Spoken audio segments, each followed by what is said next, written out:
Feel the real fear with us. প্রিয় listeners, আসসালামু আলাইকুম। Feel the real fear with us. দেশ ও দেশের বাইরে যেখান থেকে আফনান দ্য হরর ওয়ার্ল্ডের আজকের হরর নাইট এপিসোডের ৬২তম আয়োজনের সাথে যুক্ত হচ্ছেন বা পরবর্তীতে হবেন, সকলকে জানাচ্ছি শুভেচ্ছা ও ভালোবাসা। আশা করি সবাই ভালো আছেন, সুস্থ আছেন। বরাবরের মতো আমি আফনান আপনাদের সাথে আছি ভয়ের একটি ঘটনা শোনানোর জন্য। আজকের এই এপিসোডে এমন একটি ঘটনা আপনাদের সামনে উপস্থাপন করতে যাচ্ছি। এই ঘটনাটি অনেককাল চাপাই পড়েছিল।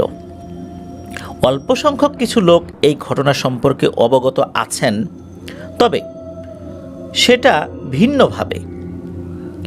সত্যিকার অর্থে এই ঘটনাটির সাথে সংশ্লিষ্ট ব্যক্তি বা আসল রহস্যটা কী ছিল এটা অনেকেই জানেন না। অনেকেই অনুমান করে বিভিন্নভাবে বিভিন্ন কন্টেন্ট তৈরি করেছেন হয়তোবা, কিন্তু এটা সত্যিকার যে রহস্য এটা কি, এটা জানাটা অনেকের জন্যই কঠিন ছিল। এই জন্য মূল ঘটনার সাথে বিভিন্ন বিষয়ের নাটকীয়তা যুক্ত হয়েছে। চলুন আজকের সেই রহস্যময় ঘটনাটি আমরা শুনে আসি।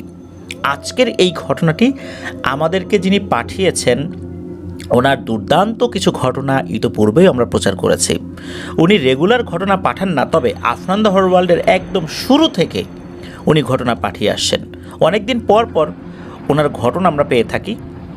উনি পশ্চিমবঙ্গের একজন নাগরিক, কলকাতায় ওনার বাড়ি, শোভন দাস তার নাম শুনে বুঝতে পেরেছেন নিশ্চয়ই যে ওনার ঘটনা এর আগেও আমরা বেশ কয়েকটি প্রচার করেছি। তবে ওনার ব্যস্ততার কারণেই মূলত উনি রেগুলার ঘটনা পাঠাতে পারেন না। কিন্তু যেই ঘটনাগুলো উনি আমাদেরকে পাঠান সবগুলো ঘটনাই খুব দুর্দান্ত। সেখানকার বিভিন্ন রহস্যময় ঘটনা, সেই এলাকায় চাপা থাকা বিভিন্ন ইতিহাসগুলো উনি তুলে ধরেন, যেই ইতিহাসের মধ্যে ভৌতিক বিষয়াবলী জড়িত রয়েছে। প্রিয় লিসেনার্স, আপনারা জানেন যে পশ্চিমবঙ্গে বিশেষ করে সেখানে যে ভৌতিক সাহিত্যগুলো রয়েছে, সেই সাহিত্যগুলোর অধিকাংশ ঘটনাগুলোই বা সেই সাহিত্যগুলো সত্য ভয়ের ঘটনা অবলম্বনেই লেখা। তবে সেখানে সাহিত্যের যে রস সেটার মিশ্রণ রয়েছে, অনেক নাটকীয়তা যুক্ত হয়েছে, যার কারণে মূল বিষয়টা অনেকটাই চাপা পড়ে গিয়েছে যে আসল ব্যাপারটা কী ছিল। তবে অনেক ঘটনাই সত্য, এটা নিঃসন্দেহে বলা যায়। চলুন আজকের ঘটনাটি আমরা শুনে আসি। ঘটনাটি শুরু করার আগে যে কয়েকটি কথা না বললেই নয়। আমাদের এই চ্যানেলে এখনও যারা সাবস্ক্রাইব করেননি তাদেরকে অনুরোধ করব দ্রুত সাবস্ক্রাইব করে ফেলুন। আমাদের চ্যানেলের সাবস্ক্রাইবার্স যত বাড়বে তাদের কাছ থেকে আরও অনেক ঘটনা আমরা পেতে থাকব, আর সেই ঘটনাগুলো নিয়ে আরও অনেকটা পথ আপনাদের সাথে ইনশাল্লাহ আমরা পাড়ি দিতে পারবো। আমাদের ফেসবুক পেজ এবং গ্রুপ রয়েছে আফনান দ্য হরর ওয়ার্ল্ড নামে। এই দুটোর লিঙ্কও আমরা আমাদের ভিডিওর ডেসক্রিপশনে দিয়ে রেখেছি। সেখান থেকে আপনারা অনায়াসেই আমাদের ফেসবুক পরিবারের সদস্য হয়ে যেতে পারবেন, আর আমাদের চ্যানেল সম্পর্কে, চ্যানেলের ঘটনা সম্পর্কে মূল্যবান মতামতগুলো তুলে ধরতে পারবেন, ঘটনার রিভিউ দিতে পারবেন।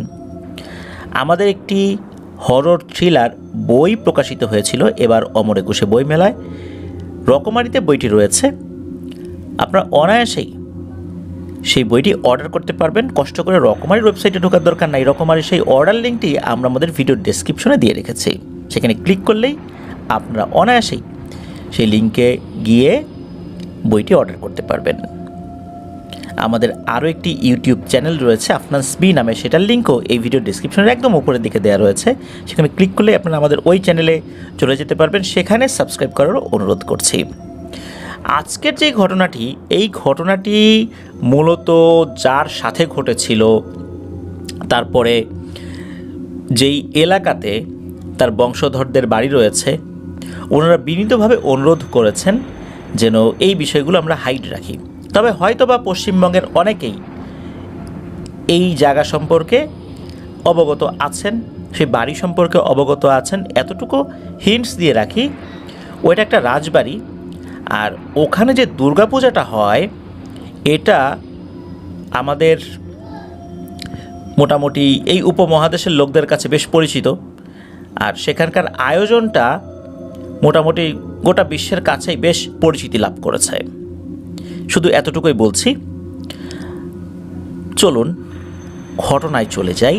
ঘটনাটি শুরু করার আগে এই ঘটনাটি কিভাবে পেলেন সেটা কিন্তু কিছুটা বর্ণনা করা প্রয়োজন। আমরা চেষ্টা করব শোভন ভাই ঠিক যেভাবে ঘটনাটি পাঠিয়েছেন আমি সেভাবে উপস্থাপন করার জন্য, কারণ ওনার লেখাটা অনেক ভালো। আমার মনে হয় আমি আমার নিজের ভাষায় না বলে ওনার ভাষায় যদি আমি বলি আপনাদের বুঝতেও সুবিধা হবে। নর্মালি আমি চেষ্টা করি আমার নিজের ভাষায় বলার জন্য, মাঝে মাঝে কিছু কিছু ঘটনা আমি যিনি পাঠিয়েছেন লিখে তার ভাষায় বলার চেষ্টা করি। তো চলুন শুরু করি। বলছেন শোভন ভাই, গত বছর আমি কলকাতার বইমেলাতে গিয়েছিলাম। সেখানে একটি বইয়ের দোকানে বেশ কিছু বই ঘেঁটে দেখছিলাম। আমার পাশে একজন ভদ্রলোকও বই দেখছিলেন। প্রথমে অতটা খেয়াল করিনি, আর খেয়াল করারও কিছু নাই, কত মানুষই তো আসছে যাচ্ছে, বই দেখছে, কিনছে, আবার চলেও যাচ্ছে। হঠাৎ ওই ভদ্রলোকের সাথে বইয়ের দোকানদারের কয়েকটা বইয়ের দাম নিয়ে কিছুটা দর কষাকষি হয়। একটা পর্যায়ে হালকা কথা কাটাকাটিও শুরু হয়ে যায়। তখন মূলত আমার নজর যায় পাশে এবং আমি দুজনের মধ্যে বিবাদটা থামিয়ে দেই। এরপরই মূলত আমাদের মধ্যে কথা বলা শুরু হয়। আমি ওনাকে আবার পরিচয় দেই, উনিও যথাক্রমে ওনার পরিচয়টি আমাকে বলেন। কিছু সময় পর আমরা দুজনে মেলার একটি কফি স্টলে দাঁড়িয়ে কফি খেতে খেতে গল্প করছিলাম। হঠাৎ আমার নজর চলে গেল ওনার হাতের ট্রান্সপারেন্ট পলিথিনে ঝুলিয়ে রাখা বাঙালির ভূত নামক বইটির দিকে। আমি হালকা মুচকি হেসে ওনাকে জিজ্ঞাসা করলাম, স্যার, ভূতের গল্প পড়তে ভালো লাগে বুঝি? তা ভূতে বিশ্বাস করা হয় নাকি? উনি হাতের পলিথিনের প্যাকেটটা একবার দেখে কফির কাপে চুমুক দিয়ে আমার দিকে তাকিয়ে মুচকি হেসে বললেন, দেখে নিয়েছেন তাহলে? দীর্ঘ 40 বছরের জীবনে কোনোদিনও ভূত নিজের চোখে দেখিনি, তবে বিশ্বাস করি। আর ভূতের গল্পের বই পড়তে কার না ভালো লাগে, তাই আমারও ভালো লাগে।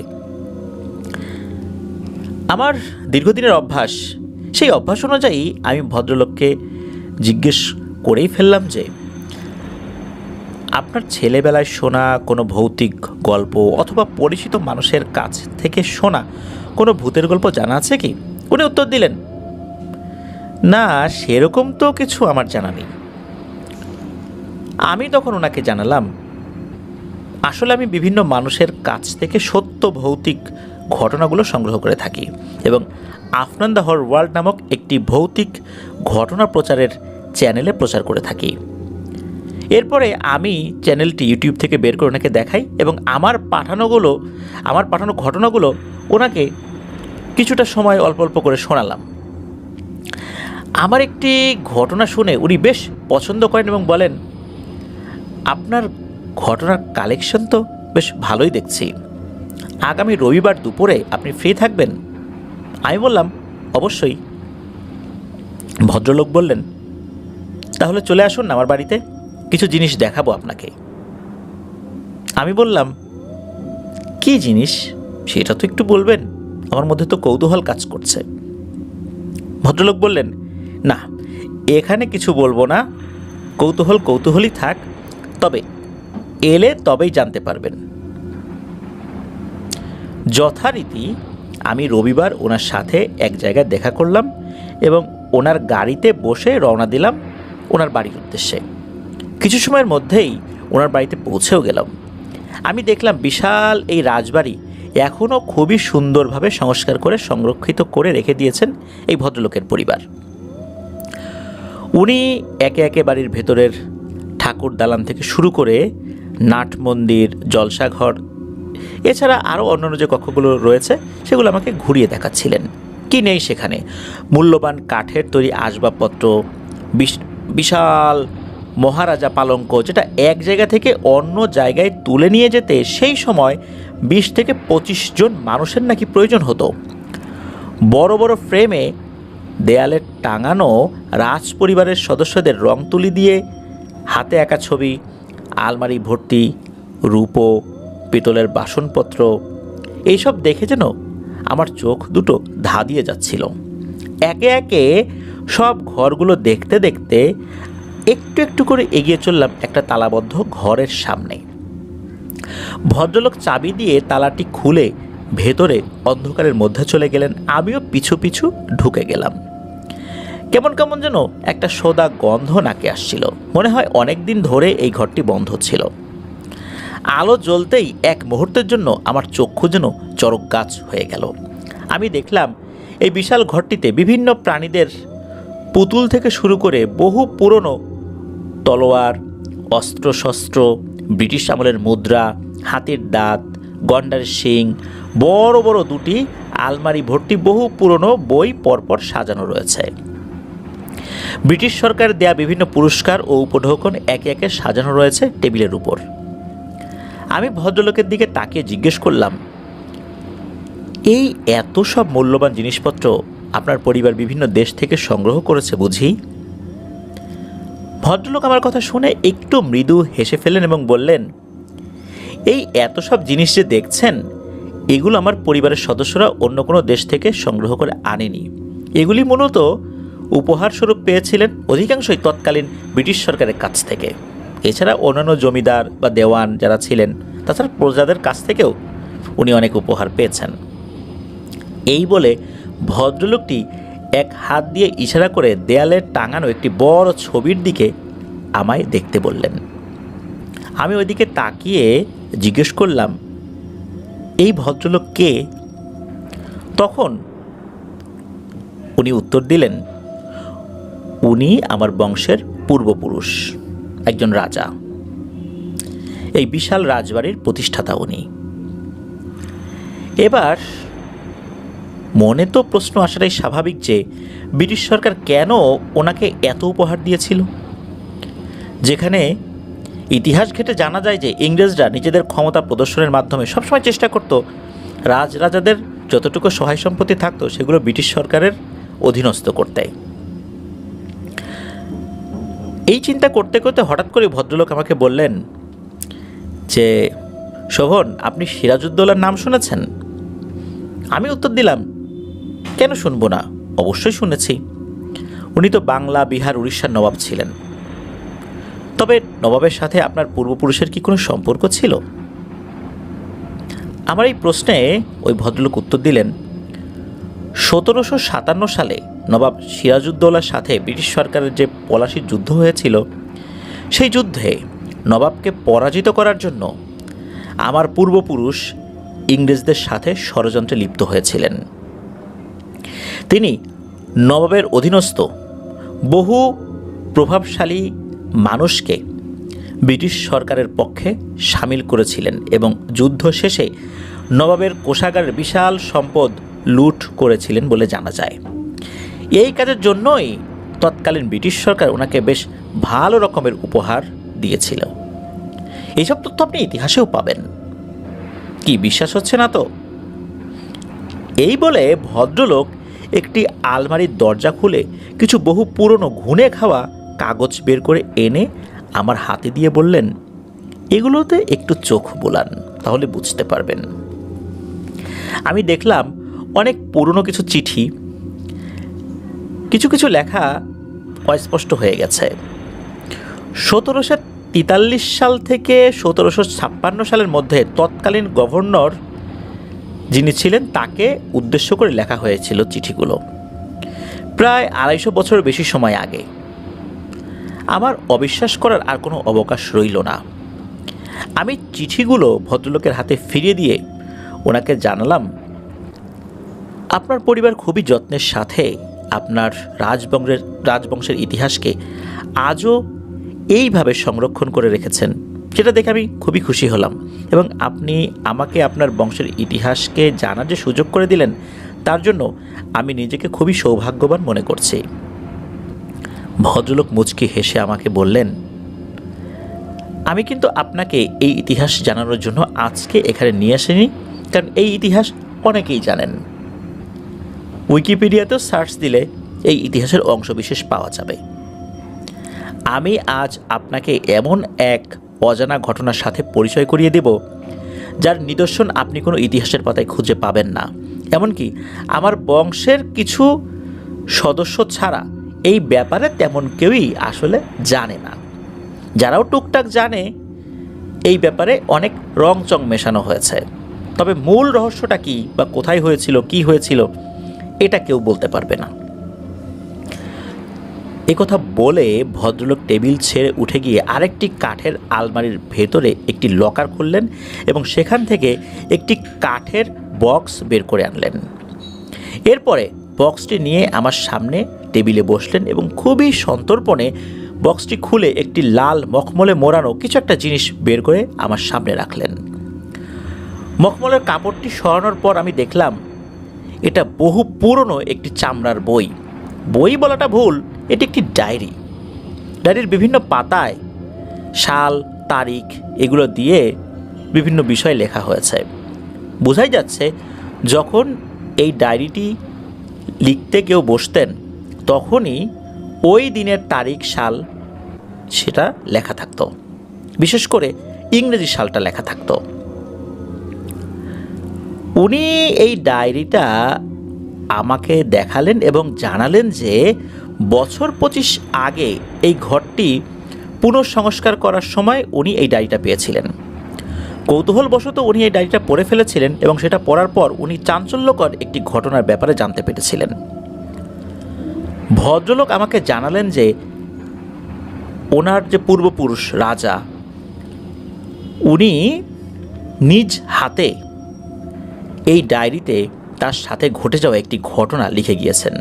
শুধু যে এই ঘটনায় লেখা ছিল তা না, অন্যান্য দৈনন্দিন কিছু বিষয় লেখা ছিল, তার মধ্যে এই ঘটনাটা বেশ উল্লেখযোগ্য। ভদ্রলোক ডায়েরিটা আমার দিকে এগিয়ে দিয়ে বললেন, এটা পড়ার আগে আপনাকে কিছু কথা বলতে চাই। আমি বললাম, বেশ তো, বলুন না। ভদ্রলোক বললেন, এই যে ঘরের মধ্যে এত জন্তু জানোয়ারের সব পুতুলগুলো দেখছেন, এগুলো সবই রাজা নিজের হাতে শিকার করেছিলেন। ওনার মতো দক্ষ ও সাহসী শিকারী হয়তো ওই সময় আর কেউ ছিল না, ছিল কি না এটাও আসলে জানা যায় না। কথিত আছে উনি পরপর 4 দিনে নাকি 13টা বাঘ মেরেছিলেন।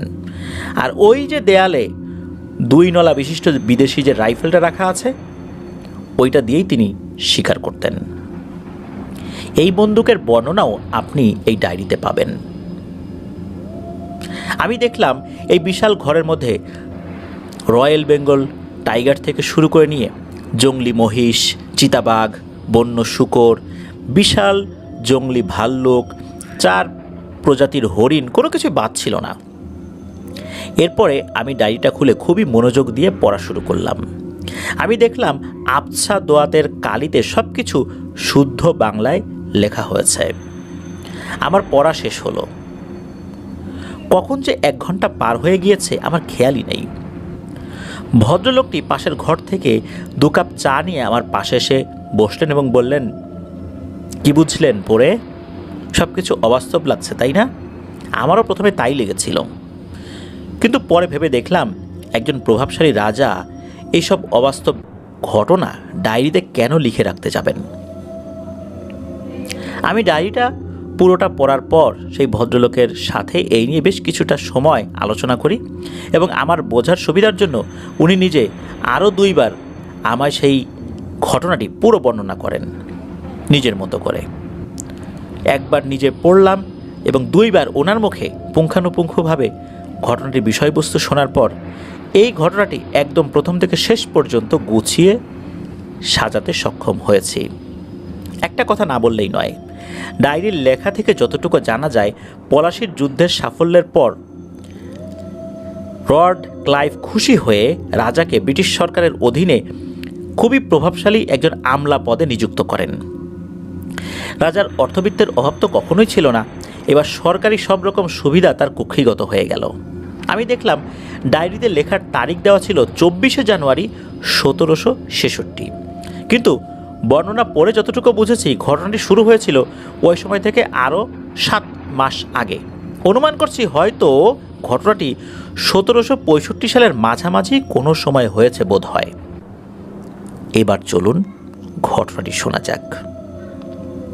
প্রিয় লিসেনার্স, এই ঘটনায় যিনি রাজা ছিলেন তার নামটি শুধু দেব বলে সম্বোধন করছি, কারণ দেবের আগে ওনার যে আসল নাম, এই নামটি বললে সকলেই বুঝে যাবেন। যেহেতু তার পরিবার থেকে এই বিষয়টি প্রকাশ করতে নিষেধ করা হয়েছে, এই জন্য আমরা শুধু দেব শব্দটি উল্লেখ করব। লিসেনারদের কাছে বিনীত অনুরোধ করছি, আপনারা এই ঘটনাটি শোনার পর, বিশেষ করে যারা পশ্চিমবঙ্গে রয়েছেন, তারা যদি জেনে থাকেন, আবারও বিশেষভাবে অনুরোধ করছি, কেউই কমেন্ট সেকশনে তার আসল নামটা বলবেন না। আবারও বলছি, তার পরিবার থেকে এটা প্রকাশ না করার শর্তেই এই ঘটনাটি শেয়ার করার অনুমতি পাওয়া গিয়েছে। এবার চলুন আসল ঘটনায় ঢুকে যাই। ইস্ট ইন্ডিয়া কোম্পানির শাসন চলছে তখন ভারতবর্ষে। ব্রিটিশ সরকার আইন শৃঙ্খলায় নতুন নতুন পরিবর্তন আনছে। ঠিক সেই রকম এক সময়ে তৎকালীন রাজা দেব ব্রিটিশ সরকারের ভূমি রাজস্ব দপ্তরের একজন আমলা পদে চাকরি শুরু করেছেন।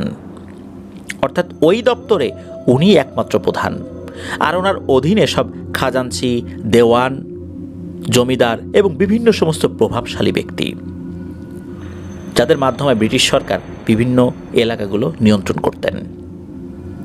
ওই সময়ে তিনি কলকাতা শহরে চাকরি করতেন এবং ওনার জন্য বরাদ্দ ছিল সুবিশাল একটি বাংলো, জুড়ি গাড়ি বা ঘোড়ার গাড়ি, দৌলতখানা, আরও কত কি।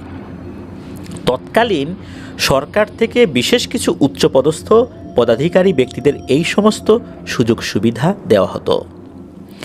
রাজা দেব ব্রিটিশ সরকারের জন্য কাজ করলেও দেশের মানুষের প্রতি ওনার আসলে নিষ্ঠুরতা কাজ করতো না। উনি নিজের ক্ষমতা অনুযায়ী যতটুকু পারতেন গরিব অসহায় মানুষদের সাহায্য করতেন। আর ওনার এই স্বভাবসুলভ আচরণ এবং উদার মানসিকতার জন্য অনেক মানুষই তাকে ভক্তি শ্রদ্ধা করতেন। ওনার বাংলোতে একজন উপজাতি ছেলে কাজ করত, যার নাম ছিল সুপল। এই সুপলের পরিবার খুবই গরিব ছিল। সে মূলত এই রাজার ঘোড়াগুলি দেখাশোনা পরিচর্যা করত। এই ছেলেটিও ওনাকে খুব সম্মান করত, কারণ পূর্বে উনি এই ছেলেটিকে তার পরিবারের বিপদের সময় কিছু অর্থ দিয়ে সাহায্য করেছিলেন। রাজা ঘুরতে খুবই পছন্দ করতেন এবং ওনার শিকারের নেশা ছিল চরম। আসলে এটা ওনার একটা শখের মতো ছিল। দেখা যেত উনি কোথাও ঘুরতে গেলে সেখানে শিকার করতে বেরিয়ে পড়তেন। ওই সময় তো বন জঙ্গল অনেক ছিল, বিভিন্ন পশুও ঘুরে বেড়াতো। এখনকার মতো তো এরকম ছিল না সে সময়ের পরিবেশ। উনি বন্য পশু শিকার করে সেগুলো ছাল ছাড়িয়ে সেই ছালের মধ্যে বিভিন্ন জিনিস ভরে ওটাকে দিয়ে পুতুল তৈরি করে সেটা অট্টালিকায় সাজিয়ে রাখতেন।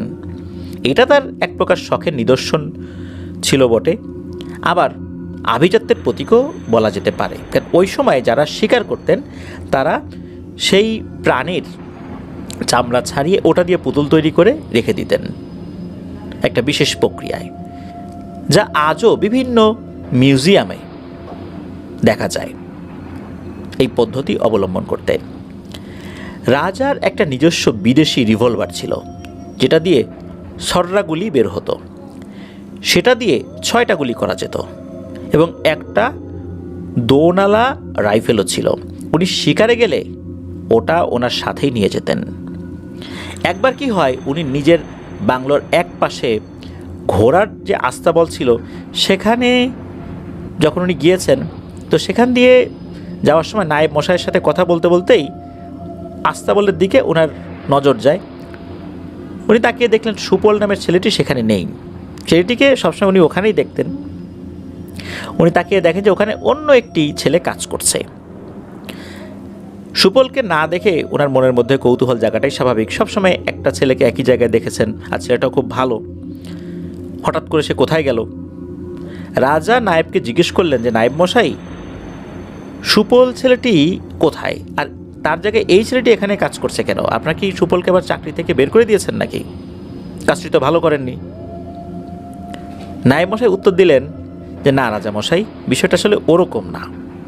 বেশ কিছুদিন আগে ওকে বাড়ি পাঠিয়ে দিয়েছি। ওর গ্রাম থেকে একজন মানুষ এসে খবর দেয় যে তার বাড়িতে একটা সমস্যা হয়েছে, দ্রুত তাকে গ্রামে ফিরে যেতে হবে। তাই সুপল আমার কাছে ছুটি চাইতে এসেছিল, ওকে ছুটি দিয়েছি, তাড়াতাড়ি হয়তো বা ফেরত আসবে। ওর বাড়ি তো পাহাড়ি এলাকায়, এখান থেকে যেতেও প্রায় 4-5 দিন সময় লাগে, আসতেও 4-5 দিন সময় লাগবে। তাই আশা করছি যে সপ্তাহখানেকের মধ্যেও চলে আসবে। রাজাকে বাইরে দাঁড়িয়ে থাকতে দেখে অন্য ছেলেটি ছুটে এসে হাত জোর করে ওনাকে জিজ্ঞেস করেন যে, হুজুর আপনি কি বেরোবেন? আমি কি ঘোড়ার গাড়ি রেডি করব? রাজা বললেন, না, এখন সেটার প্রয়োজন নেই। আচ্ছা, তুমি কি জানো সুপলের বাড়িতে কি সমস্যা হয়েছে? ওই ছেলেটি উত্তর দিল, না হুজুর, তবে কিছুদিন আগে রাতে আস্তাবলের পাশ দিয়ে যাওয়ার সময় সুপল এবং তার গ্রামের যে ছেলেটি, ওই ছেলেটি এসেছিল সুপলকে খবর দেওয়ার জন্য, ছিল রাতের বেলা। তখন তাদের মধ্যে যে কথোপকথন হচ্ছিল তার কিছুটা আমি শুনতে পেয়েছিলাম। তারা বাঘ মারা নিয়ে কী সব যেন কথা বলছিল। বাঘ মারার কথা শুনেই রাজার মনে এক অদ্ভুত কৌতূহল সৃষ্টি হলো, কারণ উনি তো বাঘ শিকারে বেশ পারদর্শী। তখন উনি নায়েব মশাইকে বললেন, সেই সুপল ছেলেটি ফিরে এলে আমাকে যেন অবশ্যই খবর দেওয়া হয়। এরপর বেশ কিছুদিন পার হয়ে যায়। রাজা মশাইও এই বিষয়টা অনেকটাই ভুলতে বসেছেন। একদিন রাজা তার নিজের ঘরে বসে বই পড়ছিলেন। হঠাৎ তিনি দেখলেন সেই নায়েব মশাই ঘরে এসেছেন এবং জানালেন যে সেই সুপল ছেলেটি ফেরত এসেছে। একথা বলার পর সুপলের বিষয়টি রাজার মনে পড়ে যায়। রাজা নায়েবকে আদেশ দিলেন যে এখন ওর সাথে কথা বলবো না, আগামীকাল দুপুরবেলা ওকে আমার কাছে পাঠিয়ে দিও, তখন আমি ওর সাথে কথা বলবো, এখন আমার একটু কাজ আছে। পরের দিন সেই সুপল নামের ছেলেটিকে নায়েব মশাই তার সাথে করে নিয়ে এলেন রাজার কাছে। রাজা দেখলেন এই সুপল ছেলেটি কেমন যেন ঝিমিয়ে গিয়ে 2 হাত জোর করে তার সামনে দাঁড়িয়ে আছে। তার চেহারায় কেমন যেন একটা হতাশা ও চিন্তার ছাপ স্পষ্ট প্রকাশ পাচ্ছে। রাজা ছেলেটিকে জিজ্ঞেস করলেন, আমি জানতে পেরেছি তুমি নিজের গ্রামে গিয়েছিলে এবং তোমার পরিবারে নাকি কোনো সমস্যা হয়েছে। তুমি যদি কোনো রকম সংকোচ বোধ না করো তাহলে আমি শুনতে চাই যে কী সমস্যার কারণে তুমি এতদিন ছুটি নিয়ে গ্রামে গিয়েছিলে, ব্যাপারটা কি? আর বাঘ সংক্রান্ত একটা বিষয় আমি শুনেছিলাম, এই ব্যাপারটাই কি? এটাই আমার কৌতূহলের বিষয়। তখন সুপল ছেলেটি বলতে শুরু করলো, হুজুর, সমস্যা শুধু আমার পরিবারে হয়নি, বরং আমার পুরো গ্রামেই হয়েছে। কিছুদিন পূর্বে আমার গ্রামের একজন পরিচিত মানুষ হঠাৎ এখানে এসে আমাকে খবর দেয় যে আমার বাবাকে খুঁজে পাওয়া যাচ্ছে না। অল্প কিছুদিন আগে আমার বাবা নাকি পাহাড়ের উপর জংলি মধু আনতে গিয়েছিল, তারপর থেকে সে আর বাড়িতে ফেরেনি। গ্রামের পুরুষ মানুষেরা দলবদ্ধভাবে অনেক খোঁজাখুঁজি করেছিল, কিন্তু আজ পর্যন্ত তার কোনো খোঁজ মেলেনি। দিনের আলোয় সে একেবারেই যেন নাই হয়ে যায়। গ্রামে ফিরে গিয়ে আমি নিজেও অনেক খোঁজার চেষ্টা করেছি, কিন্তু কোনো লাভ হয়নি। গ্রামের মানুষেরা আমায় জানায় যে আমার বাবাকে নাকি আর কোনোদিনও খুঁজে পাওয়া যাবে না, কারণ উনি জীবিত নেই। শুধু আমার বাবাই নয়, এখন পর্যন্ত প্রায় 7 জন মানুষ এবং বেশ কিছু গবাদি পশু গ্রাম থেকে নিখোঁজ হয়ে গিয়েছে। আজ পর্যন্ত তাদের কোনো খোঁজ মেলেনি। তারা যে কোথায় চলে গিয়েছে কেউ কিছু বলতে পারে না। তাদের মৃতদেহের কোনো অংশও কোথাও পাওয়া যায় না। আমি গ্রামের মানুষের কাছে প্রশ্ন করলাম যে তারা কি করে এতটা নিশ্চিত হলো যে এই মানুষগুলো জীবিত নেই বা আমার বাবা জীবিত নেই। তখন গ্রামের মানুষ এক এক করে কিছু ঘটনা বলতে শুরু করে। তার মধ্যে একটি ঘটনা জানতে পারা যায়। বেশ কিছুদিন আগে আমাদের গ্রামে একজন মানুষ প্রকৃতির ডাকে সাড়া দেওয়ার জন্য তার কুঁড়েঘর থেকে বাইরে বেরিয়ে আসে। তখন আকাশে চাঁদের ঝকঝকে আলোয় বাইরের পরিবেশ একদম স্পষ্টভাবেই দেখা যাচ্ছিল। সে কাজ শেষ করে যখন ঘরের দিকে সবে 2 পা এগিয়েছে, এমন সময় ধূপ ধূপ ধূপ ধূপ একটা শব্দ শুনতে পায়। মনে হচ্ছে বিশাল দেহী কোনো প্রাণী তার বড় বড় ভারী কদম ফেলে দৌড়ে পাহাড়ের ঢাল দিয়ে উপরে উঠে আসছে। সে রীতিমতো ভয়ে একটা গাছের নিচে দাঁড়িয়ে চুপচাপ দেখতে থাকে যে কি আসছে। হঠাৎ সেই ধূপ ধূপ শব্দটা অনেকটা কাছে এসে যেন থেমে যায়। সেই মানুষটি এদিক ওদিক তাকাচ্ছে দেখার জন্য। হঠাৎ খুব অল্প সময়ের মধ্যে ওনার কয়েক হাত সামনে ধপাস করে বিশাল কি যেন একটা লাফ দিয়ে পড়ল। সেই মানুষটি তো প্রচণ্ড ভয় পেয়েছে। উনি এতটা ভয় পেয়েছে যে মাটিতে পড়ে হাত পা দিয়ে ঘষে ঘষে পিছু হটতে শুরু করেছে। পিছনে একটা গাছের সাথে উনি একদম সেটে গিয়ে জুবুথুবু হয়ে দেখছে। এটা বিশাল বড় দেহের কৃষ্ণ বর্ণের একটা বাঘ, যার বড় বড় দুটো চোখ জ্বলজ্বল করছে। সেই চোখ দিয়ে যেন বাইরের আলো বিচ্ছুরিত হচ্ছে। এই কালো বাঘটি একটি ষাঁড়ের দেহ থেকেও প্রায় 2-4 হাত বড়। চাঁদের আলোয় তার বিশাল কালো শরীরটা চকচক করছে। তিনি আরও দেখলেন এই বিশাল কালো বাঘটি মুখে কামড়ে ধরে রেখেছে একটা আস্ত গরুকে। সেই মানুষটি তখন বুঝতে পারে যে এতক্ষণ যে ধূপ ধূপ শব্দ তিনি শুনতে পাচ্ছিলেন সেটা এই বাঘেরই পায়ের শব্দ ছিল। সম্ভবত গ্রামের কোনো মানুষের বাড়ি থেকে এই গরুটাকে নিয়ে সে দৌড়ে পালিয়ে আসছিল। হয়তো লোকটি এই রাস্তার মাঝে পড়ে গিয়েছে আর ওই বাঘটিও বুঝতে পেরেছে, তাই লাফ দিয়ে ওই লোকটির সামনে এসে দাঁড়িয়ে গিয়েছে। হঠাৎ সেই বিশাল দৈত্যাকার কালো বাঘটি মুখ থেকে মৃত গরুটি ফেলে দিয়ে মুখটা হা করে প্রচণ্ড জোরে একটা গর্জন করে। সেই বাঘের গর্জনে চারদিকে যেন কেঁপে উঠল। বাঘটি যখন হা করেছে, উনি দেখেন এই বাঘের মুখ এতটাই বড় হয়ে গিয়েছে যে একবারে যে কোনো মানুষ অথবা ছোটোখাটো একটা গরুকে এক নিমেষেই গিলে ফেলতে পারবে। আর এর দাঁতগুলো এতটাই বড় বড় যে কোনো বাঁশ, বিশেষ করে মোটা গাছের আগাও এর কাছে সরু লাগবে। সেই লোকটি এই দৃশ্য দেখে এতটাই ভয় পেয়েছে যে তার পুরো শরীরটা কাঁপাকাঁপি শুরু করে দিয়েছে। কারণ বাঘের মুখ এত বড় হওয়ার কথা নয়, আর এত বড় বাঘ এটা তো হয়ও না। কিছুক্ষণের মধ্যে ওই লোকটি দেখল যে সেই বাঘটি আরও একটি ভয়ঙ্কর এক গর্জন দিয়ে ওই গরুটিকে কামড়ে ধরে পাহাড়ের উপর দিকে এক লাফ দিল এবং বাতাসে যেন ধোঁয়ার মতোই মিশে গেল। লোকটি এসব আর সহ্য করতে পারল না, ওই গাছের নিচেই জ্ঞান হারিয়ে ফেলে। এর মধ্যে ওই বাঘের গর্জন কিন্তু গ্রামের অনেকেই শুনেছিল, কিন্তু ভয়ে কেউ বাইরে বেরই হয় নাই। সকালবেলা সেই মানুষটির বাড়ির লোকজনরা গ্রামের অন্যান্য মানুষদেরকে নিয়ে তাকে খুঁজতে বের হয়। সেই গাছের নিচেই অজ্ঞান হয়ে পড়ে থাকতে দেখে এবং তাকে বাড়িতে নিয়ে যাওয়ার ব্যবস্থা করে। শুধু এই নয়, গ্রামের অনেক মানুষই সেই জায়গায় একটি বিশাল বড় বাঘের পায়ের ছাপ দেখে খুবই ভয় পেতে থাকে। এরপরে যখন সেই লোকটির জ্ঞান ফেরত আসে, তখন সে রাতের বেলা দেখা পুরো ঘটনাটি সকল মানুষকে বিস্তারিতভাবে বলে এবং সেখানে থাকা অনেকেই বলে যে গতকাল গভীর রাত্রে একটা বাঘের গর্জন শুনে তাদেরও ঘুম ভেঙে গিয়েছিল, কিন্তু ভয়ে তারা কেউ বাইরে বের হবার সাহসই করে নাই। খোঁজখবর নিয়ে জানা যায় যে সেই গ্রামের একজন মানুষের বাড়ি থেকে গরু নাই হয়ে যায়। ওই রাত্রেই ওই লোকটার গোয়াল থেকে একটা গরু নাই। এই ঘটনার পর থেকে গ্রামের গরু ছাগল ছাড়া মানুষরাও নিখোঁজ হতে শুরু করে। আজ পর্যন্ত তাদের কোনো হদিসই মেলে নাই। গ্রামের মানুষদের দৃঢ় বিশ্বাস এই দৈত্যাকার মায়াবী কালো বাঘই মানুষকে নিয়ে যাচ্ছে।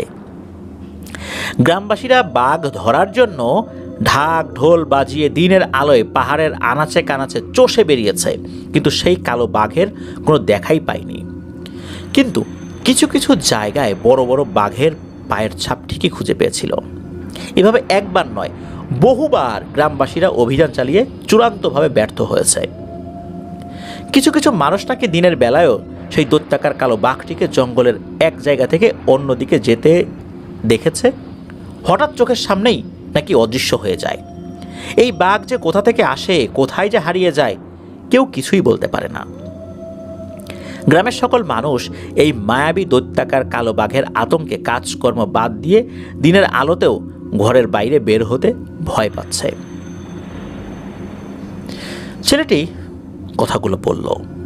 রাজা দেব সব কথা মনোযোগ দিয়ে শুনলেন এবং মনে মনে কিছুক্ষণ চিন্তা করলেন যে আমি এতদিন যাবৎ অনেক প্রাণী তো শিকার করেছি, বাঘও মেরেছি বটে, কিন্তু এই রকম কালো বাঘ হতে পারে, এত বড় হতে পারে, এটা তো আমার জানা ছিল না। আর আমি এই ধরনের বাঘ আগে কখনো শিকারও করিনি। এই ছেলের বর্ণনা অনুযায়ী সেই বৃহৎ আকার কালো বাঘের শিকার যদি আমি করতে পারি, তাহলে সেই গ্রামের মানুষদের জীবন তো আমি রক্ষা করতেই পারবো, সেই সাথে আমার ক্যারিয়ারে নতুন একটি অধ্যায় যোগ হবে। রাজা একটি দীর্ঘশ্বাস ছেড়ে সুপলকে জিজ্ঞেস করলেন, তোমার গ্রামের পুঙ্খানুপুঙ্খ ঠিকানাটা বলো, যেদিক দিয়ে আমরা যেতে পারি। সুপল উত্তর দিল, হুজুর, এখান থেকে উত্তর পশ্চিম প্রান্তে আরাবল্লী পর্বতের পাদদেশে রয়েছে আমাদের গ্রামটি। রাজামশাই নায়েব মশাইকে নির্দেশ দিলেন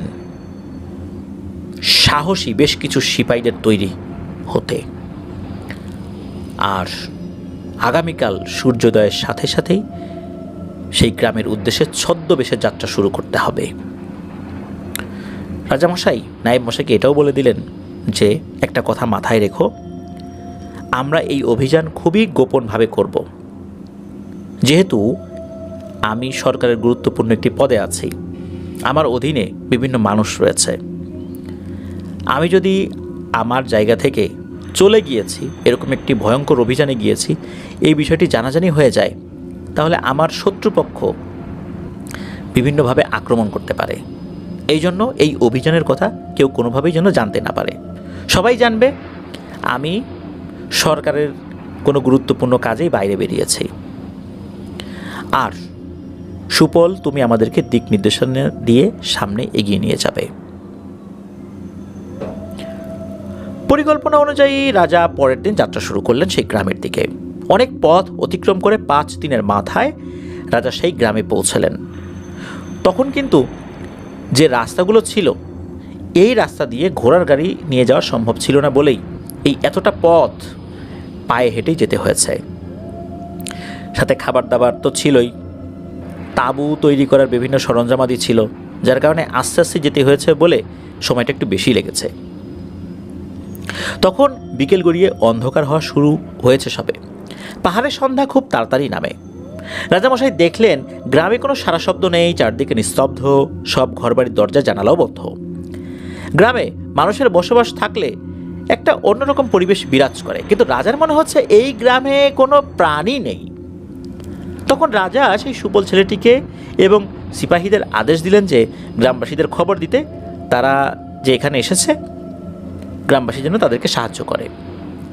কিছু সময় পর দেখা গেল সেই ঘরবাড়িগুলো থেকে এক এক করে লোকজন ভয়ে ভয়ে সেখানে এসে উপস্থিত হলো এবং রাজার সাথে বেশ কিছুক্ষণ কথাও বলল। রাজা যতদিন না সেই বাঘকে মারতে পারছেন ততদিন এই জায়গা ছেড়ে যাবেন না বলে গ্রামবাসীদের আশ্বাস দিলেন এবং নিশ্চিন্ত মনে থাকতে বললেন। এরপর রাজার ভৃত্যরা সেখানে রাতে রাজার থাকার ব্যবস্থা করলেন, খাওয়া দাওয়ার ব্যবস্থা করলেন। রাত যখন গভীর, রাজার কোনোভাবেই ঘুম আসছে না, কিভাবে সেই কালো বাঘকে মারবেন এইসব ব্যাপারে তিনি শুয়ে শুয়ে চিন্তা করছেন। হঠাৎ তিনি শুনতে পেলেন বাঘের গর্জন, আর শব্দটা কিন্তু খুব একটা দূর থেকে আসছে না। তিনি বুঝতে পারলেন সেই বাঘ কিন্তু তার আশেপাশেই আছে। তিনি তার বিদেশি রাইফেলটা শক্ত করে ধরে উঠে বাইরে বেরোতে যাবেন, এমন সময় একটা কথা তার মাথায় এলো যে এই জায়গাটাতে উনি একদম নতুন এসেছেন। এই জায়গা যারা চেনে এমন লোক এই মুহূর্তে তার সাথে নাই, আর উনি নিজেও এই জায়গা কোনোভাবেই ভালো করে চেনা তো দূরের কথা, ন্যূনতম ধারণা এই জায়গা সম্পর্কে তার নাই। বাঘ কোথা দিয়ে চলাচল করে এটা তো তাকে আগে জানতে হবে। তিনি এইভাবে চুপচাপ আবার শুয়ে পড়লেন। রাজা খুব ভালোভাবেই জানতেন যে বাঘ খুবই চালাক প্রাণী, খুব সহজে বাঘ কিন্তু মানুষের কাছে ধরা দেয় না। মানুষ বাঘ শিকার করে, এটা সত্য, কিন্তু মানুষের শিকারের পদ্ধতি বাঘরাও বুঝতে পারে। যখন বুঝতে পারে তখন বাঘ আরও চালাক হয়ে যায়। বাঘ বুঝতে পারে মানুষ কখন কী ধরনের পদক্ষেপ নিতে পারে। পরের দিন রাজা তার কয়েকজন সেপাই নিয়ে জঙ্গলের ভেতরে ঢুকে গেলেন বাঘ খুঁজতে। ঘুরতে ঘুরতে তিনি এক জায়গায় এসে দেখলেন মাটিতে বিশাল বড় বাঘের পায়ের ছাপ। এটা আসলেই বাঘের পায়ের ছাপ। বাঘের পায়ের ছাপের সাথে তিনি খুব ভালোভাবেই পরিচিত, তবে ব্যাপারটা একটু অন্যরকম। কারণ হলো, সাধারণত বড় আকৃতির যে বাঘগুলো হয়ে থাকে তাদের পায়ের যে ছাপ হয়ে থাকে, এই যে ছাপটা দেখা যাচ্ছে, এটা সাধারণভাবে যে বড় আকৃতির বাঘগুলো সচরাচর দেখা যায় সেই আকৃতির থেকেও কমপক্ষে 6 গুণেরও বেশি বড় হবে। এত বড় পায়ের ছাপ। তিনি পায়ের ছাপ দেখেই বুঝতে পারলেন এই বাঘটা আসলেই কতটা বিশাল। সারাদিন এদিক ওদিক খোঁজার পরও তিনি বাঘের টিকিটার দর্শনও পেলেন না। এদিকে দিন শেষে অন্ধকার ঢেকে যেতে শুরু করে চারদিকে। রাজার থাকার জন্য জঙ্গলের মাঝেই তাঁবু খাটিয়ে থাকা খাওয়ার ব্যবস্থা করলো সিপাহীরা। খাওয়া দাওয়ার পরে যখন সিপাহীরা গভীর ঘুমে আচ্ছন্ন, তখন রাজা কিন্তু ঠিকই জেগে রয়েছেন এবং মনে মনে চিন্তা করছেন, এই বাঘ অন্য 8-10টা বাঘের মতো নয়। প্রথমত এর আকার অনেক বিশাল, আর এই বাঘ খুবই ধূর্ত। একে ধরা বা একে শিকার করা মোটেও সহজ কাজ হবে না। ঠিক এমন সময় দূর থেকে সেই বাঘের ডাকের শব্দ রাজার কানে ভেসে এলো। তিনি লাফ দিয়ে বিছানা ছেড়ে উঠে পড়লেন এবং পোশাক পরে তার তলোয়ারটা কোমরে গুজে দোনালা বিদেশি রাইফেলটা কাঁধে নিয়ে তাঁবুর বাইরে বেরিয়ে গেলেন। বাইরে বেরিয়ে তিনি তড়িঘড়ি করে সিপাহীদের ডাক দিলেন, কিন্তু তার ডাক শুনে কেউ বাইরে এলো না। বেশ কয়েকবার জোরে জোরে ডাকার পরও যখন কেউ আসলো না, তখন রাজা কিছুটা রাগান্বিত হয়ে সিপাহীদের তাঁবুতে ঢুকে গেলেন। সেখানে গিয়ে রাজা খুবই অবাক এবং বেশ ভীতও হলেন। একজন মানুষই নেই সেখানে। রাজার বুকের ভেতরে যেন জোরে একটা ঝটকা খেলেন। রাজা বুঝে গেলেন যে এই বাঘেই হয়তো নিয়ে গিয়েছে তার সব সিপাহীদের। কিন্তু একটা বাঘ এতগুলো মানুষকে কিভাবে নিয়ে গেল? একটা শব্দও হলো না, সিপাহীরা কোনো শব্দও করলো না। এটা কিভাবে সম্ভব? রাজা মনে মনে চিন্তা করলেন, আমার এখন বসে থাকা চলবে না। যে করেই হোক এই বাঘের শিকার আমাকে করতেই হবে। আমার সিপাহীদেরকে সে কোথায় নিয়ে গেল, কি হয়েছে তাদের সাথে, এটা আমাকে জানতেই হবে। তা না হলে এই গ্রামের সকল মানুষ এক সময় এই বাঘের পেটে চলে যাবে। এরপর এই বাঘ আর একটা এলাকা আক্রমণ করবে, সেই এলাকা সাফ করবে, এরপর আর একটা এলাকা আক্রমণ করবে। কারণ কথায় আছে, বাঘ যদি একবার মানুষের রক্ত মাংসের স্বাদ পায়, সে আর হরিণ বা অন্য কোনো প্রাণীর শিকার করে না, সে মানুষের শিকার করতে থাকে। রাজা এক লাফ দিয়ে ঘোড়ার পিঠে উঠে বসলেন এবং ঘোড়ার লাগাম টেনে ঘোড়াকে নির্দেশনা দিলেন সেই দিকে যাওয়ার জন্য যেদিক থেকে সেই বাঘের ডাক শুনেছিলেন। ঘোড়া ছিল রাজার খুবই অনুগত। রাজার সব ধরনের কথার সারমর্ম ঘোড়া বুঝতে পারত। ঘোড়া প্রচণ্ড জোরে ছোটা শুরু করলো জঙ্গল ভেদ করে। তখন পূর্ণিমা ছিল না, তবুও চাঁদের আলো মোটামুটি ভালোই ছিল। রাজা এদিক সেদিক ঘুরে ঘুরে তার সিপাহীদের খুঁজতে লাগলেন।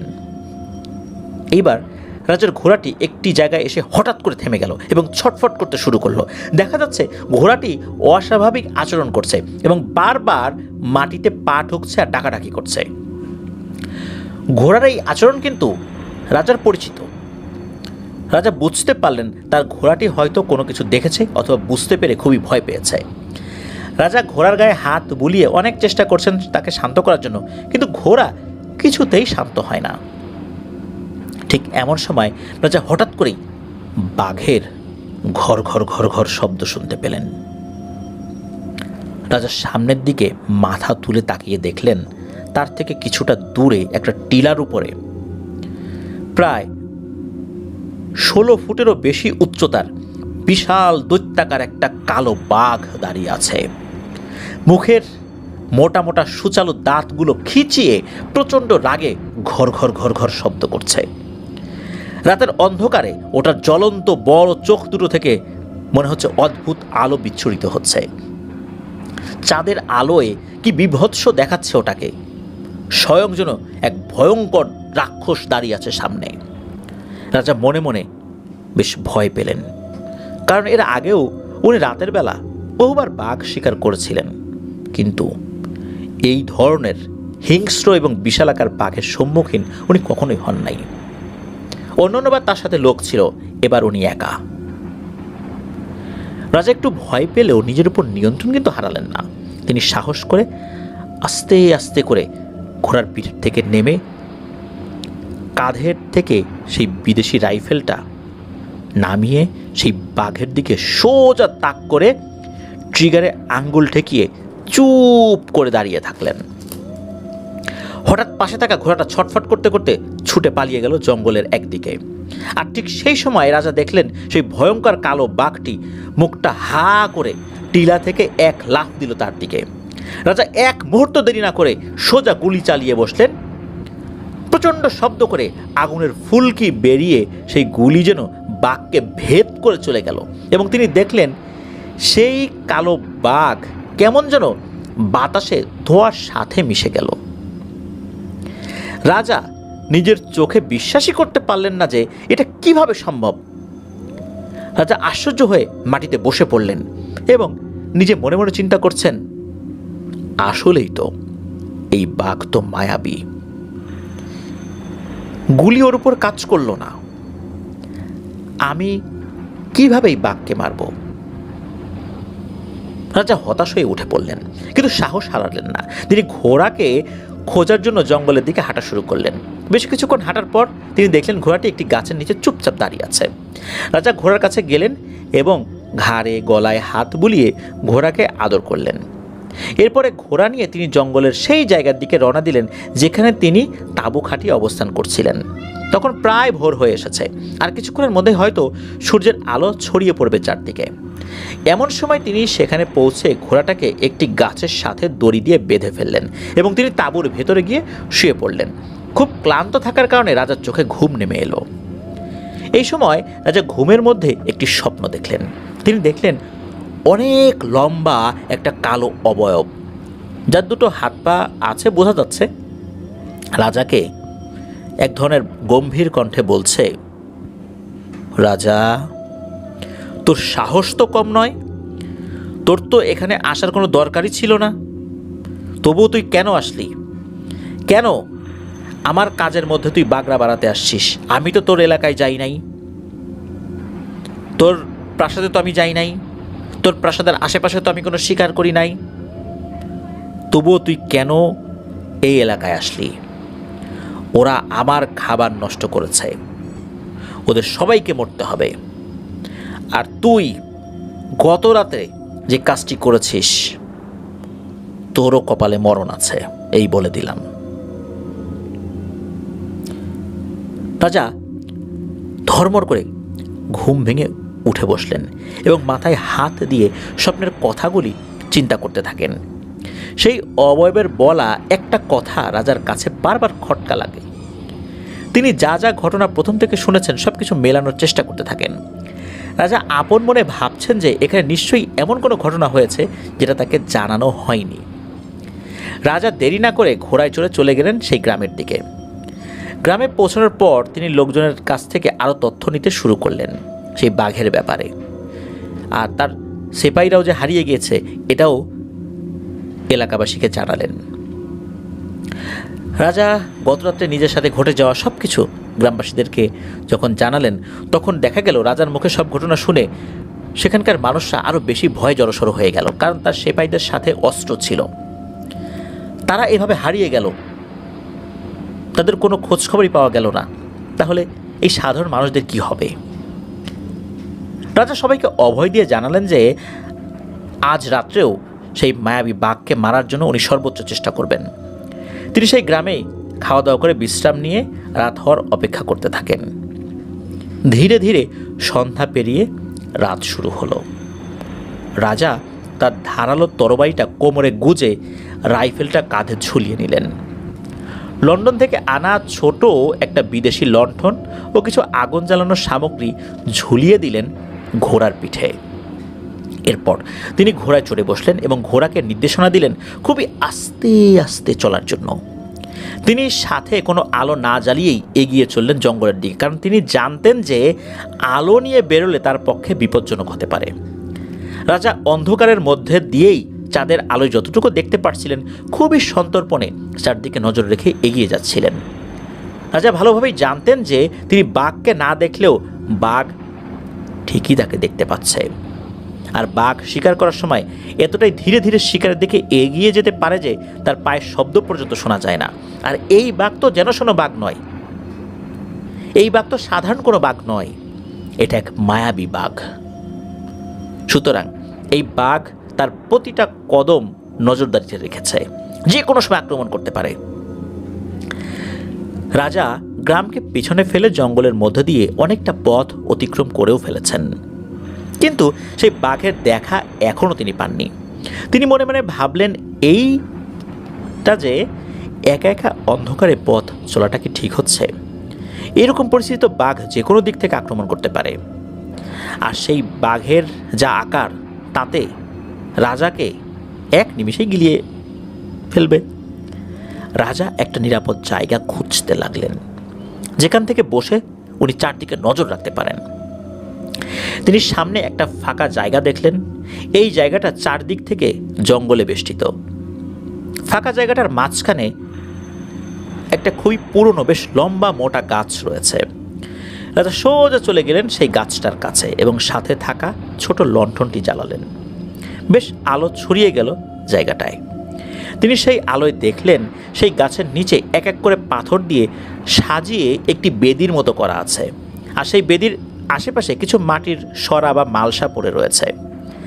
রাজা এই জায়গাটা দেখে একটু আশ্চর্য হলেন। রাজা বুদ্ধি করে তার ঘোড়াটাকে দড়ি দিয়ে সেই গাছের সাথে আলগাভাবে বেঁধে দিলেন, খুব বেশি শক্ত করে বাঁধেন নাই। এরপরে তিনি লণ্ঠনটি নিভিয়ে দিয়ে সেই গাছে ওঠার চেষ্টা শুরু করলেন।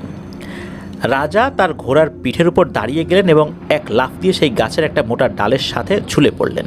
অনেক চেষ্টা করে তিনি গাছের একটা মোটা ডালের উপর চড়ে বসলেন এবং তার পিঠটা গাছের মোটা অংশের সাথে হেলান দিয়ে ঠেকিয়ে মোটামুটি আরাম করে বসার চেষ্টা করলেন। কারণ হচ্ছে, উনি যদি বন্দুক থেকে গুলি করেন তখন পেছন দিকে একটা বেশ জোরালো ধাক্কা লাগে। পেছনে যদি কোনো সাপোর্ট না থাকে তাহলে কিন্তু উনি গাছ থেকে পড়ে যেতে পারেন। এই জন্যই মূলত ওনার পিঠটা হেলান দিতে উনি বেশ মোটা আকারের শক্ত একটা জায়গা বের করে নিয়েছেন। এইভাবে অনেকক্ষণ উনি বসে আছেন। চোখে হালকা তন্দ্রা ভাবও লেগে এসেছে। হঠাৎ দূর থেকে ধূপ ধূপ ধূপ ধূপ শব্দ ভেসে এলো তার কানে। ক্ষণিকের মধ্যে রাজার চোখ থেকে ঘুম যেন উড়ে গেল। তিনি কাঁধ থেকে দোনালা রাইফেলটা নামিয়ে একদম রেডি হয়ে চুপচাপ বসে রইলেন। রাজা গাছের উপর থেকে চাঁদের আলোয় একেবারে পরিষ্কার দেখতে পেলেন কিছু যেন দূর থেকে জঙ্গলের গাছপালা ভেঙে ভেদ করে ছুটে আসছে তার দিকে। রাজা ততক্ষণে বুঝে গিয়েছেন সেই বিশাল মায়াবী কালো বাঘ ভারী কদম ফেলে গাছপালা ভেঙে প্রচণ্ড আক্রোশে ছুটে আসছে তার দিকে। অন্যদিকে রাজার ঘোড়াটি ভয়ে চিৎকার করতে করতে প্রচণ্ড লাফালাফি শুরু করে দিয়েছে। রাজা উপর থেকে ঘোড়ার সাথে কথা বলে শান্ত করার চেষ্টা করছেন, কিন্তু ঘোড়া কোনো কথাই শোনে না। রাজা পড়লেন মহাবিপদে। তিনি ঘোড়াকে শান্ত করবেন না বাঘের উপর নজর রাখবেন, কিছুই বুঝতে পারছেন না। এমন সময় সেই ঘোড়াটি সামনের পা দুটো উঁচু করে এক দৌড় দিল জঙ্গলের ভেতরে। আলতো বাঁধনটা ঘোড়াটি লাফালাফি করে খুলেই ফেলেছিল। রাজা সেই দিকে আর অতটা মনোযোগ দিলেন না। হঠাৎ সেই বিশাল কালো বাঘটি গাছপালা ভেদ করে ফাঁকা জায়গাটিতে চলে এলো এবং সেই গাছটাকে চারদিক থেকে গোল করে প্রদক্ষিণ করতে থাকলো। মাথাটা উঁচু করে রাজাকে দেখছে কিন্তু সে, আর চারদিকে প্রদক্ষিণ করছে।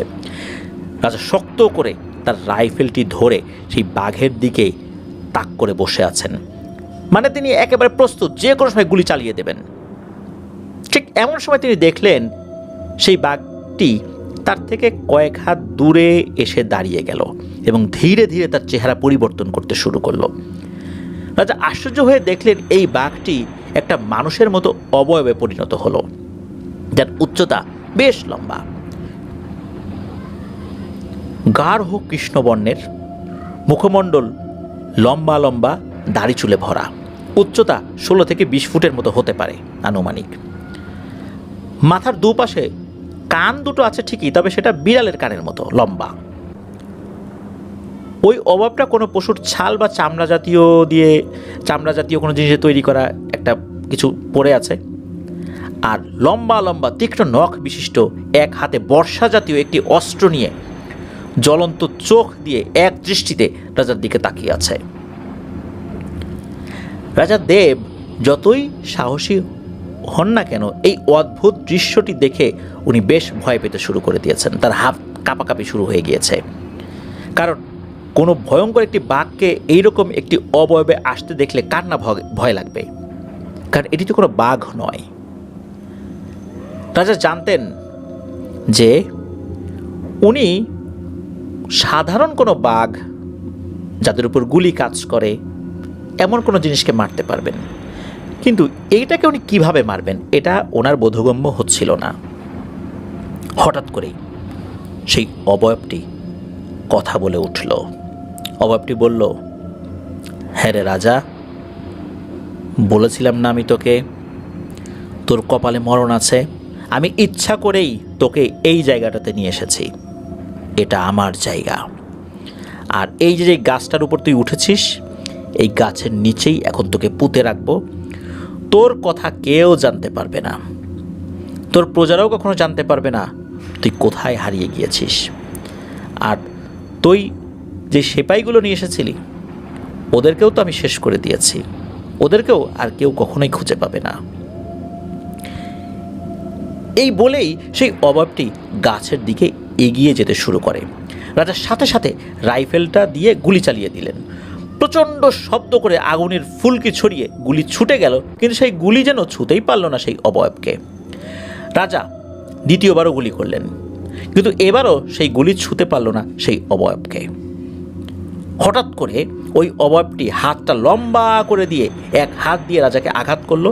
রাজা গাছ থেকে ছিটকে মাটিতে লুটিয়ে পড়লেন। প্রচণ্ড ব্যথা পেলেন কোমরে, মেরুদণ্ডে, হাতে, পায়ে। হাত থেকে বন্দুকটা অন্যদিকে পড়ে গেছে। রাজা অসহ্য যন্ত্রণায় মাটিতে গড়াগড়ি দিচ্ছেন।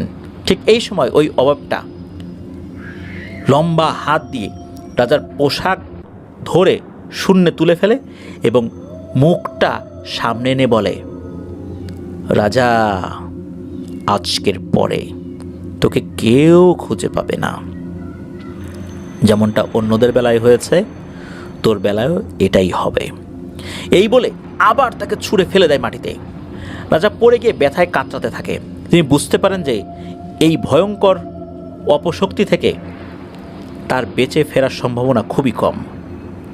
গায়ের জোরে উনি কখনোই এর সাথে পেরে উঠবেন না। উনি দেখলেন ওর হাতে একটা বর্শা ছিল, বা অন্য হাতে এখনো আছে। তাহলে ধারালো অস্ত্র ওর উপর কাজ হলেও হতে পারে, যেহেতু বন্দুকের গুলি তার উপর কাজ করছে না। রাজা কোনো রকমে উঠে জঙ্গলে পালাতে শুরু করলেন। রাজার আসলে ওইটার সাথে মোকাবেলা করার মতো সাহস ওই সময় ছিল না। রাজা শরীরের সমস্ত শক্তি দিয়ে দৌড়ে পালানোর চেষ্টা করছেন। এভাবে তিনি ছুটতে ছুটতে এগিয়ে যাচ্ছেন। হঠাৎ করে পেছন থেকে সেই ধূপ ধূপ ধূপ ধূপ শব্দটি শুনতে পেলেন। রাজা বুঝে গেলেন ওই অবয়বটি আবার দৈত্যাকার বাঘের রূপ নিয়ে তার পেছনেই ছুটে আসছে। তিনি আরও জোরে পালানোর চেষ্টা করলেন, কিন্তু পারলেন না। হঠাৎ সেই বিশাল কালো বাঘটি এক লাফ দিয়ে রাজার ঠিক সামনে এসে দাঁড়ালো। এক থাবা দিয়ে রাজাকে ছিটকে দূরে ফেলে দিল। এইবার রাজা অনুভব করলেন যে তার শরীরে আর পালানোর মতো কোনো শক্তি অবশিষ্ট নেই। তিনি তার সব শক্তি হারিয়ে ফেলেছেন। অন্যদিকে সেই ভয়ঙ্কর বাঘটি তার দিকে তাকিয়ে রাগে ঘর ঘর ঘর ঘর শব্দ করছে। হঠাৎ সেই বাঘটি জোরে গর্জন করে এক লাফ দিল রাজার দিকে। রাজার কোমরে একটি তরবারি ছিল। এক মুহূর্ত দেরি না করে তিনি সেই তরবারি বের করে উঁচু করে ধরলেন বুকের উপর। কালো বাঘটি উড়ে এসে লাফ দিয়ে পড়ল রাজার শরীরের উপরে। আর সেই সময় রাজার হাতে থাকা তরবারি বাঘের চোয়ালের নিচে ভেদ করে মাথা পর্যন্ত গিয়ে বিঁধে গেল। সাথে সাথে গল গল করে রক্ত বেরিয়ে রাজার পুরো শরীর ভিজে গেল। তিনি বুঝলেন যে সেই মায়াবী কালো বাঘের মৃত্যু হয়েছে। রাজা কোনো রকমে নিজেকে টেনে সেই বাঘের নিচ থেকে হামাগুড়ি দিয়ে বের হলেন। এরপর অবশ্য নিজের জ্ঞান আর রাখতে পারেন নাই, উনি অজ্ঞান হয়ে যান। উনি পুরো একদিন ওই স্থানে অচেতন অবস্থায় পড়েছিলেন। একদিন কেটে যাওয়ার পরে যখন ওনার কোনো খোঁজ খবর পাওয়া যাচ্ছিল না, তখন গ্রামবাসীরা খুবই দুশ্চিন্তা করতে থাকে। এদিকে সুপল যে ছেলেটি, সেও খুব ভয় পেতে থাকে। কারণ হচ্ছে যে তিনি রাজাকে এখানে নিয়ে এসেছেন, তার প্রভাব প্রতিপত্তি সম্পর্কে ওই গ্রামবাসী টুকটাক ধারণা রাখলেও সুপল তো খুব ভালো ধারণা রাখে। ইংরেজ সরকারের রোশানলে পড়তে হতে পারে সুপলকে। গ্রামবাসীদের একটি দল পরের দিন রাজাকে খুঁজতে বের হয়। পুরো জঙ্গল তন্ন তন্ন করে খোঁজার পর অবশেষে তারা ওনাকে অচেতন অবস্থায় সেই জায়গায় খুঁজে পায়। যখন ওনার জ্ঞান ফিরে আসে, উনি সেই গ্রামেরই একটা কুঁড়ে ঘরে নিজেকে দেখতে পান। পাশে বসে আছে কিছু মানুষ এবং সেই সুপল ছেলেটি। রাজা সুপলকে দেখে একটু মুচকি হাসি দিয়ে বলেন, তোমরা এখন বিপদমুক্ত। রাজার কথায় সেখানে উপস্থিত সব মানুষ যেন কান্নায় ভেঙে পড়ে। ওই রাতের ঘটনার পরে রাজা আহত অবস্থায় সেই গ্রামেরই বেশ কিছু কবিরাজের কাছ থেকে চিকিৎসা নিয়েছিলেন। সপ্তাহখানেক ওনাকে চিকিৎসা নিতে হয়েছিল। পুরোপুরি সুস্থ হয়ে যাওয়ার পর রাজা পুরো ঘটনা গ্রামবাসীদের শুনিয়েছিলেন। একদিন রাজা চিকিৎসারত অবস্থায় সেই কুঁড়ে ঘরে শুয়েছিলেন। হঠাৎ সুপল সেই ঘরে প্রবেশ করল। সে রাজাকে একান্ত কিছু কথা বলেছিল। সুপল বলেছিল, হুজুর, আপনার কাছে গ্রামবাসীরা একটা কথা গোপন করেছিল। যদিও সেটা আমি আগে জানতাম না, পরে জানতে পেরেছি। আপনি আমাদের এত বড় বিপদের হাত থেকে বাঁচিয়েছেন, তাই আমার মনে হলো আপনাকে এই বিষয়টি বলা দরকার। বহু বছর ধরে আমাদের গ্রামে একটি নির্দিষ্ট সময়ে একটা পূজা হয়ে থাকে। জঙ্গলের মাঝে একটি ফাঁকা জায়গায় শতবর্ষী পুরনো একটি গাছ আছে। সেই গাছের নিচেই কিছু পাথর দিয়ে তৈরি করা একটি বেদি আছে। সেই বেদির কাছে গ্রামবাসীরা গিয়ে পূজা করে, বিভিন্ন ভোগ দেয়। এছাড়াও প্রত্যেকটা পরিবার থেকে একটি করে ছাগল নিয়ে যাওয়া হয়। সেই ছাগলের রক্তের সাথে, মূলত সেই ছাগলগুলো ওখানে বলি দেওয়া হয়, তো বলির রক্তের সাথে প্রত্যেক পরিবারের একজন সদস্যের শরীর থেকে এক ফোঁটা রক্ত মিশিয়ে সেখানে ভোগ দেওয়া হয়। গ্রামবাসীরা মূলত ভয়ে কাজটি করে থাকে, কারণ তারা বিশ্বাস করে যে এখানে ভয়ঙ্কর এক অপশক্তি বাস করে। আর এই অপশক্তিকে খুশি করতে না পারলে এই অপশক্তি বিভিন্ন ধরনের ক্ষয়ক্ষতি করে। মূলত এই কারণেই এই কাজটি তারা করত বাধ্য হয়ে। বহু বছর ধরেই এটা চলে আসছে। এই বাঘের হানার কয়েকদিন আগেও গ্রামের মানুষরা ভোগ দিয়ে এসেছিল। ওই দিন একটা ঘটনা ঘটে, যেটা পরে জানতে পারা গিয়েছিল। এখানে ভোগ দেওয়ার পর গ্রামের মানুষরা পেছনে না তাকিয়ে সবাই যে যার মতো নিজের বাড়িতে ফেরত আসে। কিন্তু এখানকার একটি ছেলে বাড়িতে না গিয়ে একটি গাছের পেছনে লুকিয়ে থাকে। সবাইকে চলে যেতে দেখলে সেই ছেলেটি ওই জায়গায় যায় এবং ভোগের সামগ্রীর মধ্যে থেকে একটি ফল চুরি করে সে খেয়ে ফেলে। এরপর সে নিজের বাড়িতে চলে যায়। ওই রাত্রেই গ্রামের প্রতিটি মানুষ একজন করে একটি স্বপ্ন দেখে, বিশেষ করে প্রত্যেকটা বাড়ির একজন করে। সেই ভয়ঙ্কর অপশক্তি স্বপ্নে এসে নাকি বলে, তোদের কত বড় সাহস, আমার খাবার চুরি করে খাস, তৈরি থাক, এর শাস্তি তোরা পাবি। এরপর গ্রামের একাধিক মানুষেরা সেই স্বপ্নের কথা নিজেদের মধ্যে আলোচনা করে এবং এই চুরির ব্যাপারটা নিয়ে তদন্ত করে। তখন সেই ছেলেটিকে তারা কোনোভাবে খুঁজে বের করে এবং অনেক ভৎসনা করে। হঠাৎ ওই রাত্রেই সেই ছেলেটি ফল চুরি করে খেয়েছিল, সে বাড়ি থেকে নিখোঁজ হয়ে যায়। ব্যাস, তারপর থেকে শুরু হয় মানুষ নিখোঁজের খেলা। গ্রামের মানুষের বিশ্বাস সেই অপশক্তি নাকি বিশাল দৈত্যাকার কালো বাঘ হয়ে মানুষদেরকে নিয়ে খেয়ে ফেলত। তাই কোনোদিন তাদের লাশও খুঁজে পাওয়া যেত না। এরপর সব ঘটনা তো আপনি নিজেই দেখেছেন।